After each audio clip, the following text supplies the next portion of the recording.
wanting, and thank you for coming here because I've been wanting to do a big show like this in Cedar Falls. I've been living in Cedar Falls for 10 years. I started doing comedy 6 years ago, and it's been a long time coming. I still live in Cedar Falls in a nice enough neighborhood, not too expensive, but it's nice enough that when the weather gets better, you have those people that go door to door, spreading the good news. You know those people? Pretend you're not home. But I answered, and she told me about the evils of masturbation. She told me it's wrong and disgusting, and to next time, close my blinds.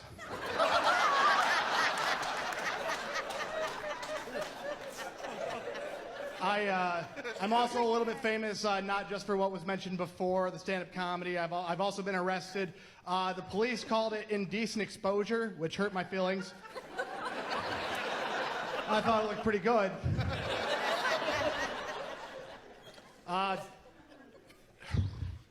I used to be a stage magician. In case you guys were wondering, hey Oliver, have you ever been even less fuckable?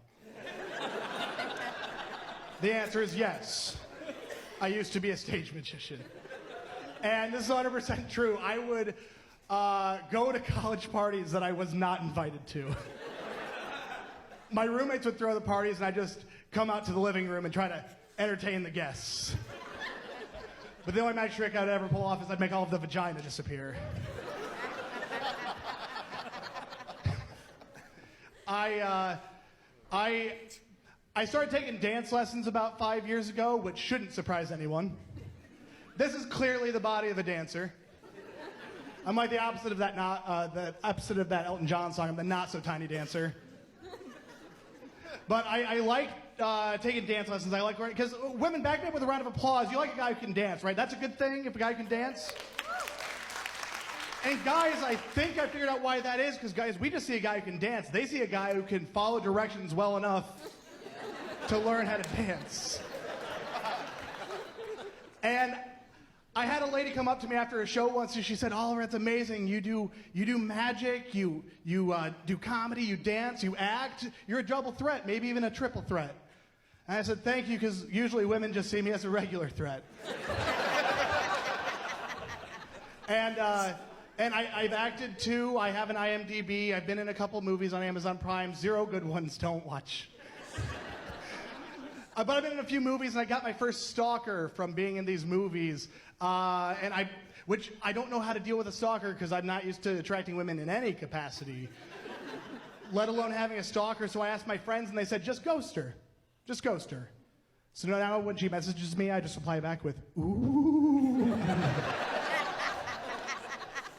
But now she just thinks that I'm really interested in what she has to say. So I'm on the dating apps now. Anybody else here on the Tinder? Just me? Okay, fuck you guys.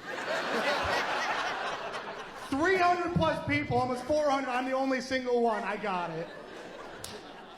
And here's the thing. On Tinder, when I'm on Tinder, almost all of my matches, the only ones that I usually match with are single moms. And I love single moms. Single moms are great, but I'm just not on Tinder to find single moms. I'm on Tinder to create single moms. I've been told that's my meanest joke. A lady on the dating app, she told me that she wanted to have sex real bad. And I said, good, because that's the only way it's going to happen. Another gal told me she wanted to have sex, no strings attached. And I said, that kind of ruins my puppet fantasy, but... what else? I'm a fan of pro wrestling. And I think because I said that out loud, I shouldn't be allowed to vote. Because I do. I love pro wrestling, but as pro wrestling fans, like that, you'll seriously hear somebody say something like, man, I can't wait to see Stone Cold go at it with Kane at the SummerSlam, because Stone Cold hit Kane's girlfriend over the head with a steel chair, and now he's got to get back at him. He's got to put the title on the line. They're going to be in a steel cage. It's going to be crazy. And also, The Undertaker's going to be a special guest referee. And, oh, who's The Undertaker, you ask? Well, he's just a 7-foot-tall warlock with lightning and necromancy powers, who, also likes to wrestle. Anyway, he's going to be in the middle as a special guest referee, and you don't know which way he's going to lean because he used to tag team with Stone Cold Steve Austin, but he's also Kane's long-lost brother. Anyway, here's what I think of immigration and tax reform.